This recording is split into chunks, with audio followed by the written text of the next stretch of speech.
para quem quiser acompanhar aí depois, né? Tô quase virando um youtuber famoso, gente. Minhas videoaulas têm 4 visualizações, 5 às vezes, 6. Sou um youtuber famoso. É tipo o Felipe Neto tem por aí também, né, gente? Todo vídeo que ele solta deve ter isso, umas 10, 12, acho, né? 12 milhões, só se for, né? Ai, ai. Vamos lá, então. Gente, nossa apostila de número 10, ela mais ou menos termina nesse mesmo eixo que a gente estava conversando, tudo bem? Então a gente estava, na última aula, né, a gente viu como o nacionalismo exagerado, como essa ideia da minha pátria tudo, o resto nada, esse ódio ao estrangeiro, essa aversão, essa xenofobia, esse preconceito, hoje em dia eles vêm ganhando um novo fôlego, vamos dizer assim, com a crise econômica. Então, por exemplo, pegando esse ano mesmo, né, da pandemia de Covid, muita gente olhou com a China de maneira preconceituosa, cai supostamente o vírus chinês, aquela coisa toda. Não, mas começou a pandemia lá, galera. Mas não é necessariamente culpa da China, sabe? E isso aumentou muito a xenofobia com a China como um todo, sabe? O que não deveria, porque uma coisa é uma coisa, outra coisa é outra coisa. Mas a galera não tem esse discernimento, a galera confunde muitas coisas, né? Então, tem muita gente, por exemplo, que afirma que a vacina chinesa supostamente pode ser menos eficaz do que a outra, o que não tem nada a ver uma coisa com a outra e tal. Então, nos momentos atuais, né, galera, é muito comum manifestações de ódio, de intolerância, de preconceito, e a gente está dando um foco maior ao preconceito contra o estrangeiro. Por quê? Porque vem dessa ideia que a gente já falando do nacionalismo, né? Se a gente fizer um resgate um pouquinho maior, a gente estava falando primeiro das migrações, a galera que vai mudando de um lugar para outro, mas se você para pensar, se eu sou de um lugar que só me exalta, que só acha que o meu país serve, presta e tudo mais, eu não vou ver o estrangeiro com bons olhos. Só que tá vindo o estrangeiro para cá. Então isso gera bagunça, gera confusão, isso gera atritos históricos aí. E é isso que a gente vai falar nesse grupo 10, grupo de conflitos. Então tem uma série de questões aí de movimentos de separar países, né, que a gente chama separatistas, do nacionalismo exacerbado, extremismo e perseguições religiosas, intolerância, preconceito, desigualdade, é aquele classique, né, gente? A ideia desse grupo 10 qual é? Vamos pensar assim. Você tem a nação brasileira, a nação dos Estados Unidos, a nação francesa, a chinesa, a russa, etc. Só que, galera, tem muita gente que não se sente pertencente a esse país. Tem muita gente que faz parte desse país, mas por ter uma religião, uma língua, um costume, uma etnia ou vários desses aspectos diferentes, não faz parte dessa identidade nacional. E por isso você tem processos separatistas. Esse mapa aqui, galera, ele mostra todas as regiões do mundo que tem algum pequeno movimento separatista. Pode ser um pouquinho mais forte, pode ser um pouquinho menor. Então, por exemplo, o Brasil, ele pega a região sul. Tem um movimento separatista? Tem. O sul é meu país, tal. Mas claro, né, galera, que é pequeniníssimo, é uma coisa assim, tipo, convenhamos, né? Tipo, vai evoluir? Não vai evoluir, porque é uma galera que não tem muito o que fazer, vamos dizer assim, na região sul. Fica, o sul é meu país, que tem que separar, que somos descendentes de alemães, não sei o que, blá, blá, blá. Nada a ver. Porém, em vários lugares do mundo tem movimentos separatistas muito fortes, que é o que a gente vai falar aí nesse grupo. Então, por exemplo, muitos na Europa, questão irlandesa, só para citar uma. Estados Unidos tem alguns, olha só, né? Você tem bastante na África, na Ásia, que cada um, galera, tem as suas origens culturais, religiosas, políticas, étnicas. É uma matéria que, ao mesmo tempo que ela é interessante, ela é meio complicada, porque cada conflito tem a sua particularidade. Cada uma religião com a outra. Aí tem aquele político tal que massacrou outro povo. Aí aquele povo entrou no poder e massacrou aquele que massacrava. Aí vem uma ditadura. Aí tem a potência que interfere. Tem linguagem. São muitas particularidades. Vai precisar saber agora sobre todas? Não, não se preocupa. Mas a gente vai ver mais um geral por continentes. Então, o que causa conflitos na América, na Europa, na África, na Ásia? Tudo bem? Quais são os fatores motivadores aí, não só de separatismos, mas de treta como um todo. Esse é o grupo das treta, tá, galera? Tipo, um casos de família mundial aí, eu diria. Tudo bem? Sabe aquelas coisas bem? Ele traiu a esposa com a sogra para fugir com o dinheiro da família. Umas coisas meio loucas, assim. É meio tipo isso, só que de geopolítica mundial. Tudo bem? Então, claro que não quer dizer que tudo isso no futuro, gente, vai virar necessariamente países novos, tá? Mas são movimentos aí. Alguns mais que nem a região sul são umas coisinhas bem pequenininhas. Outros, conflitos armados, como alguns na África, alguns na Europa. Aí você tem diferentes intensidades de processos aí. Tudo bem, galerinha? Por enquanto, suave. Perguntas, dúvidas, questionamentos, comentários.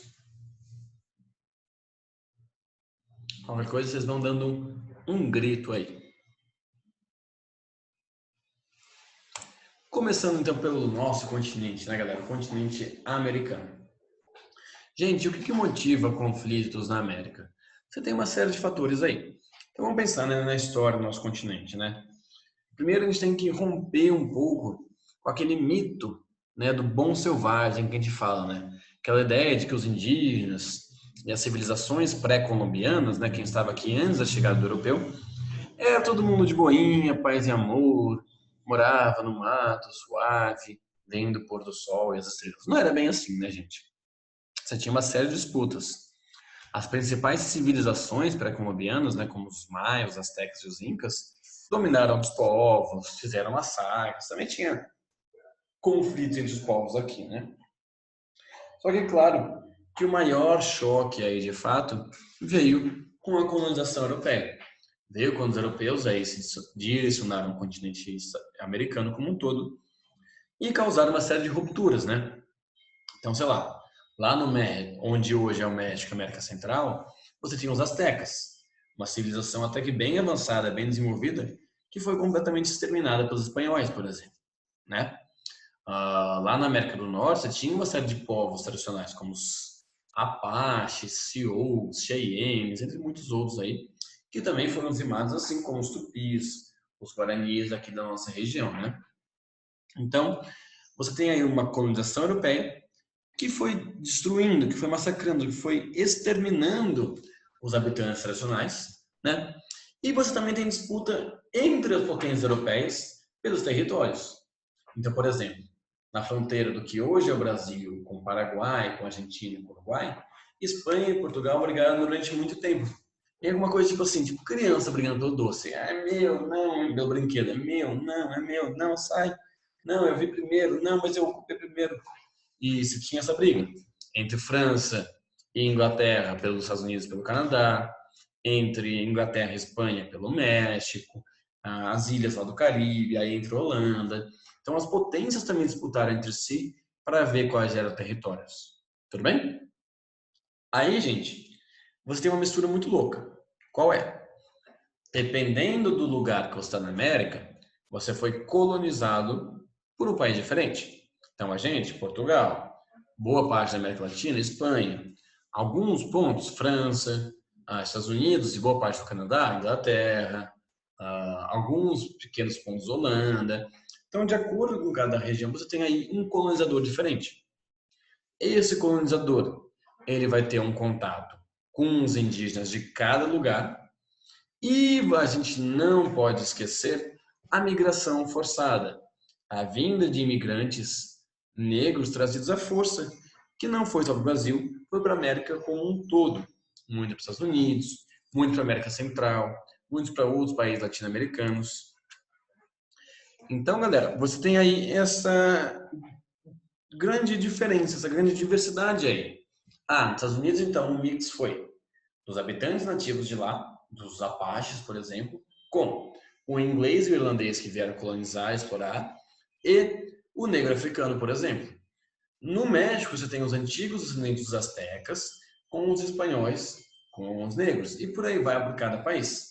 Então, cada região tem as suas particularidades aí, de acordo com os povos que ocupavam, de acordo com, de acordo com o tipo de colonização, esse tipo de coisa.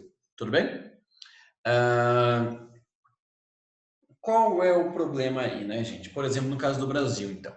O Brasil é um país miscigenado? Sim. É um país que tem grande aí mistura entre as etnias. Mais do que outros países latino-americanos até, tá, gente? Você vai no Peru, por exemplo, é muito nítido quem é descendente do branco europeu, espanhol colonizador, quem é descendente do indígena, quem é descendente do negro. O Brasil, essa mistura é um pouco maior. Só que a gente não pode esquecer, galera, que essa mistura ela foi feita com grande dominação. Ela foi feita com abuso, extermínio dos indígenas e da população negra. Ela foi feita aí com uma miscigenação forçada, desigual. Foi feita com base na escravidão, por exemplo. E é que isso reflete problemas até hoje. Muitos de vocês devem ter visto o caso absurdo de, no Dia da Consciência Negra, por exemplo, o homem negro que foi agredido até a morte no supermercado do Carrefour lá, por exemplo. Isso mostra quando o Brasil sim é um país que tem racismo, um racismo estrutural muito forte, uma desigualdade entre as etnias muito grandes. Isso também gera conflitos. Gera conflitos nos Estados Unidos, com Black Lives Matter, por exemplo, gera conflitos no Brasil e em outros países da América também. Essa desigualdade entre as etnias, entre o colonizador que dominou tudo, que é o europeu, e entre quem foi massacrado, tipo indígena, negro e tal.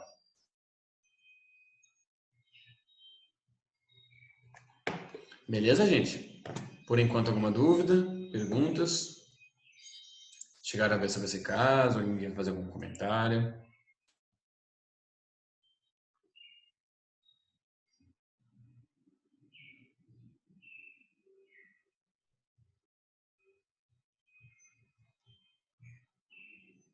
Bom, então vamos lá. Além desses outros fatores, galera, nós temos ainda outros que complicam mais. Muitos países latino-americanos são muito pobres, né? Tem muitas condições aí de muita miséria. Isso leva a protestos, leva a manifestações, a greves, a guerrilhas, né? Pessoas que realmente pegam em armas para tentar derrubar um governo. Boa parte dos países latino-americanos, principalmente, passaram por governos de ditaduras, ou até hoje tem alguns meio parecidos com ditaduras. Governos aí corruptos, ineficientes, que não olham para o povo. Por exemplo, galera, isso nem está nos slides, mas é uma notícia que eu vi ontem. Tem um país, eu vou mandar aqui para vocês no chat, chamado de Guatemala. Guatemala, galera, é um país pequeno da América Central, né? E muito pobre como a grande maioria dos países da América Central, né? São países que dependem, gente, basicamente de exportar produtos tropicais, banana, o café, o cacau, o açúcar e tal, né? E o governo, basicamente, nesses últimos dias, assinou um decreto que, basicamente, galera, as leis agora garantem mais benefícios aos ricos e aos políticos e o Estado, o governo, basicamente não tem que fazer nada pelos pobres. Então a lei fala assim: o rico vai ficar mais rico, o político vai ganhar mais dinheiro e o pobre vai morrer de fome. A lei está falando praticamente isso, galera, pela lei. E aí a população se revoltou, está pedindo aí por mudanças, que a lei não seja aprovada e tal. Mas isso, galera, infelizmente, em maior e menor grau, é muito comum na América como um todo. Tudo bem? Tem diversos casos aí de governos que não olham necessariamente para a população, olham para os interesses de uma empresa estrangeira, olham para os interesses de uma minoria que é da elite, esse tipo de coisa. Tudo bem? Se vocês quiserem falar alguma coisa, tá, gente? Podem me interromper a hora que quiserem.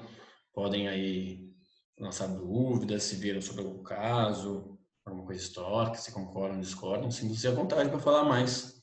Até para a aula ser menos só eu falando, tá?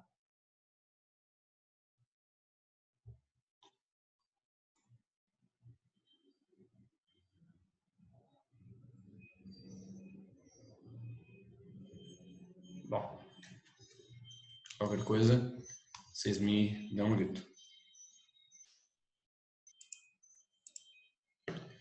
Então, por exemplo, galera, coloquei aqui uma imagem, né, dos povos tradicionais da América, né? Então, por exemplo, você tinha os Incas, daqui onde hoje é o Peru, Chile, Equador, né, nos Andes, os Maias, Aztecas da região do México, América Central, os Inuites, né, que são os antigos esquimós lá no Canadá, no Alasca, Apaches, Sioux, entre outros dos Estados Unidos, no atual Estados Unidos. Nossa região aí, alguns povos, os Patagões lá no sul da América, enfim, diversas culturas, diversos povos tal, que foram sendo massacrados pelo povo europeu. Então, quando o europeu veio, né, ele não pensou nisso, né? Então, basicamente, eles dividiram de acordo com cada um. Então, Brasil e Portugal, boa parte da América a gente vê que era da Espanha, né? A pequena parte inglesa, mas a Inglaterra ganhou, né? Uma pequena parte do Reino Unido, com um pouco da França, que é o Canadá, um pouquinho da França, um pouquinho da Holanda, aqui nas Guianas, né? E até a Rússia, ó. O Alasca, galera, antigamente ele pertencia à Rússia. Tudo bem que esse mapa aqui tá em inglês, e ele colocou o nome russo em inglês, tá? Aí, ou em próprio russo, tá? A Rússia, o Alasca pertencia à Rússia até o século XIX, e aí os Estados Unidos comprou da Rússia. Porque se a gente olhar no mapa mundi, na real, o Alasca ele é bem próximo da Rússia, né? É só o Estreito de Bering que separa os dois aí. Tudo bem? Então você tem qual é esse conflito?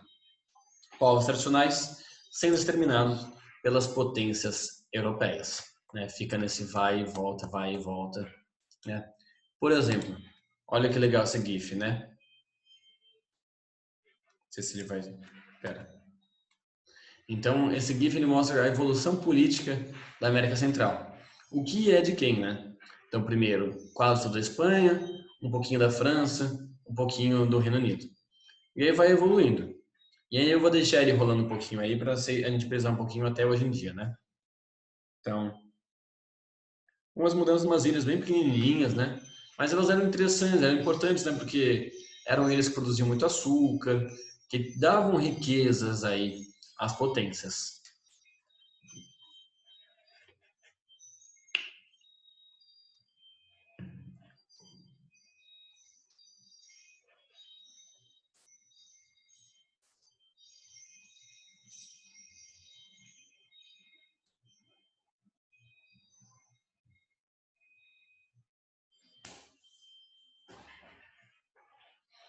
Então, ó, por exemplo, o Haiti já se tornou independente aqui no comecinho do século XIX. Foi o primeiro país independente dessa região.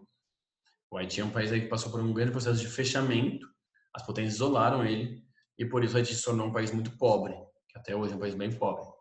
Aí você tem independência dos Estados Unidos, Colômbia, o México, como ele pegava ó, boa parte da América Central. Aí os países da América Central formaram uma única república que depois separou. Ó, Venezuela, Nicarágua, Honduras, Costa Rica, Guatemala,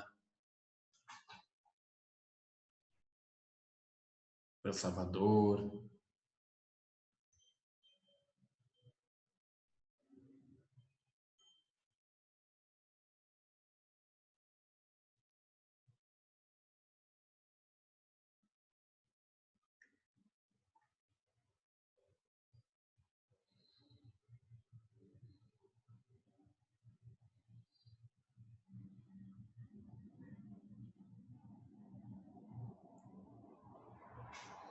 Cuba, independência de Cuba,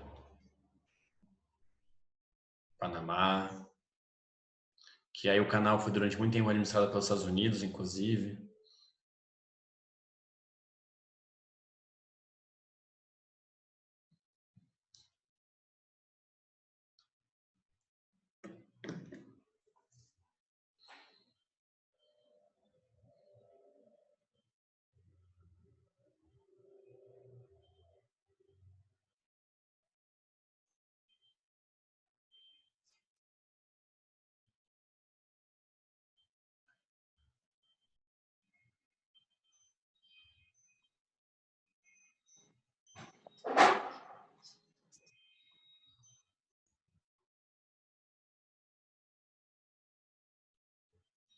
Então, galera, isso só para ilustrar aí no caso da América Central mesmo. Aí poderia ser, então, a América do Sul também, que é a América Central que tem mais pedacinhos, né? Que são as pequenas ilhas, pequenos países, né?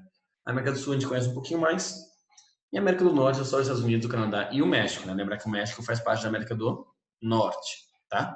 Tá pertinho da América Central, mas o México faz parte da América do Norte. Não podemos esquecer disso, não podemos confundir isso.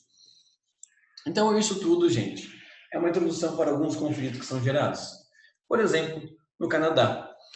Essa grande área em vermelho aqui, galera, é o território, né, o estado, a província, né, de Quebec. Quebec, galera, é a região francesa do Canadá. O Canadá, gente, durante um tempo, que hoje é o Canadá, uma parte dele foi dominada pela França, uma parte dele foi dominada pela Inglaterra. E isso, claro, gerou aí costumes, culturas, linguagens diferentes. Como a gente falou na primeira aula de hoje, nacionalismos diferentes, né? E quando que isso mudou? Lá, quando o Canadá ainda nem era independente, lá, alguns séculos atrás, teve uma guerra entre a Inglaterra e França, que a Inglaterra ganhou e tomou todo esse território para ela. Só que você já tinha uma galera lá falando francês, uma galera lá com muito mais identidade com a França, muito mais ligada a isso, que não aceitou bem essa integração ao território, ao Canadá inglês, né? Até hoje você tem essa fragmentação, vamos dizer assim, tudo bem? Você tem essa separação do território de Quebec, que é uma parte francesa, no Canadá como um todo, que é mais inglês. Canadá, galera, é oficialmente um país bilíngue. Então, tudo que tem no Canadá de comunicado, informações do governo, é inglês e em francês. Só que quem é do Quebec, então, que é essa bandeira aqui, se identifica mais como quebecois, que é o povo que vem de lá, do que necessariamente como canadense. São povos que querem se separar, uma parte deles pelo menos quer se separar do restante do Canadá. Só que é aquela coisa também, né, galera? Canadá é um país pacífico, um país mais de boinha, galera mais educada. No geral é um conflito tipo assim, galera do Quebec, ô Canadá, deixa eu me separar, vai. Aí o Canadá, não, Quebec, fica com a gente. Aí o Quebec, não, por favor, vai, Canadá, queria tanto. Quebec, não, Canadá, fica uma coisa mais bonitinha, assim. Nunca teve nenhuma guerra, atentado, não foi nada muito intenso. Porém, é um separatismo forte. Já tiveram uma série de votações, tá, galera? Uma série de plebiscitos. O mais recente deles, o não, para não se separar, ganhou por menos de 1% dos votos. Então, pouquinha coisa mesmo, assim, pouquinha coisa mesmo. E pode ser que no futuro aí se separe, o Quebec seja um país aí independente do restante do Canadá. Há essa possibilidade aí, devido a esse histórico de colonizações diferentes. Beleza? Bora. Aí, por exemplo, um outro caso muito comum, galera, é da Colômbia. Da Colômbia, nesse caso, não é tanto uma questão de colonização assim. A Colômbia, galera, aí é mais aquele histórico latino-americano. Um país aí com muitas condições negativas, com muita miséria, com muitos problemas aí, e muito marcado pelo narcotráfico, né? O tráfico de drogas, que infelizmente é uma coisa que a galera associa muito à Colômbia, né? Ah, então, Colômbia, Peru, Bolívia, Equador são países grandes produtores de cocaína, por exemplo, né? Que ela é exportada para regiões como os Estados Unidos, como a Europa, por exemplo, passando por rotas do tráfico, ou seja, por onde a droga será comercializada, né? Como é o Brasil, como é o México, por exemplo, ou a América Central. Todos os países que sofrem muito com o narcotráfico, tá, galera? Por quê?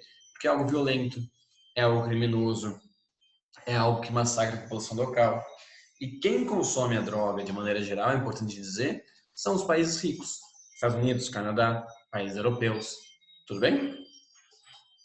E na Colômbia, galera, você tinha aí lá na década de 70 um contexto assim, então, um país dominado pelo narcotráfico, um país com grande quantidade de miséria, de fome, e um governo ineficiente, um governo que não olhava para a população do campo, que estava sofrendo, que estava com fome, que estava com condições muito precárias.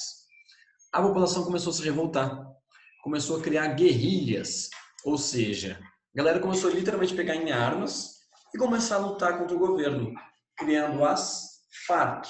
Você já deve ter ouvido falar sobre elas, galera. Forças Armadas Revolucionárias da Colômbia, né? As Farc, então, galera, começaram com movimentos populares, movimentos até de esquerda, com ideais socialistas aí, para realmente lutar contra esse governo que não fazia nada. Tudo bem? Elas foram ganhando força, só que qual é o problema? Depois de um tempo, as Farc começam a desvirtuar as suas origens. Então, elas começam com um movimento popular de esquerda, mas depois elas começam aí a se associar com o narcotráfico. Aí se mistura os cartéis dos narcotraficantes que dominavam a produção de drogas. Talvez algum de vocês tenham visto a série Narcos, né? Que fala bastante sobre isso, Pablo Escobar e tal. Começam a se misturar com as Farc. Aí elas esquecem os seus ideais tradicionais de luta, de igualdade, de direitos e começam a basicamente querer lucrar com a venda de drogas. Começam a fazer atentados terroristas, começam a lotar aí sequestrando pessoas e especialmente lucrando aí com esse comércio ilegal. Como que eles faziam, galera? Produziam no meio da floresta amazônica, né? Colômbia é um país que também tem muita quantidade de floresta. Então faziam plantações de coca legais e plantações ilegais de coca também, laboratórios e tal assim, e exportavam ilegalmente, claro, escondido, de maneira que desse, para os Estados Unidos, por exemplo. Tá? Então eles começam lá na década de 60 e durante muito tempo eles são um grupo aí praticamente terrorista, na real. Que a intenção inicial era uma melhoria, era uma tentativa de ajudar o povo, mas depois eles se desvirtuam. Eles passam a atuar muito mais com o narcotráfico. Isso foi durante décadas, tá, galera? Durante décadas a Colômbia foi um país em verdadeira guerra civil. Então o governo lutando contra essas Farc aí. Também tinha grupos paramilitares e outros grupos revoltosos, tá? As Farc são os principais, mas você tinha outras guerrilhas menores. Então, durante décadas, galera, a Colômbia ficou dividida entre traficantes, entre guerrilheiros, paramilitares, diferentes entre si, e o governo também, que não conseguia atuar contra todos. Nos últimos anos, isso começou a melhorar um pouco. Você evoluiu até o ponto de ter um cessar-fogo e um acordo de paz com as Farc aí, né? Qual é o problema? Basicamente, galera, as Farc oficialmente deixaram a luta armada, mas elas ainda continuam ilegalmente com o tráfico de drogas. Então, basicamente, o governo conseguiu pacificar elas, no sentido de, Farc, vocês não matam mais pessoas, tá? Vocês não mais, oficialmente pelo menos, não sequestram mais gente, não põem atentado terrorista. Porém, eles continuam ainda lucrando com o tráfico ilegal de drogas, continuam tendo atitudes aí criminosas. Muita gente criticou esse acordo de cessar-fogo, galera, esse acordo de paz, porque para eles era muito bonzinho contra a Farc. E muita gente perdeu familiares, perdeu coisas, perdeu casas para esse grupo, né? E não queria que o governo fosse bonzinho assim. Então, até hoje, a Colômbia é ainda um país muito instável, tá? Eles atuavam, então, né, na floresta, com guerrilhas, né? Com meio uns escondidos, tudo bem, gente? É que aqui no Brasil a gente chama de milícia, por exemplo, né? Como tem muito forte no Rio de Janeiro. São aqueles grupos paralelos que atuam ilegalmente aí, né? Esse foi o dia aí do acordo histórico de paz entre o antigo presidente colombiano e o que era na época também, com o líder, esse barbudinho aqui das Farc. Tudo bem? Foi muito elogiado na época, mas foi um acordo que teve problemas e que até hoje não conseguiu ainda pacificar totalmente a Colômbia. Tudo bem, galerinha? Por enquanto, alguma dúvida? Perguntas, questionários? Tem outros países latino-americanos, tá? Como, por exemplo, a Venezuela e alguns outros protestos, mas aí semana que vem a gente fala um pouquinho melhor. A gente encerra isso da América e aí a gente já avança também para Europa e outros continentes, que daqui a pouquinho o Zoom já vai me cortar também. Parar aqui de transmitir.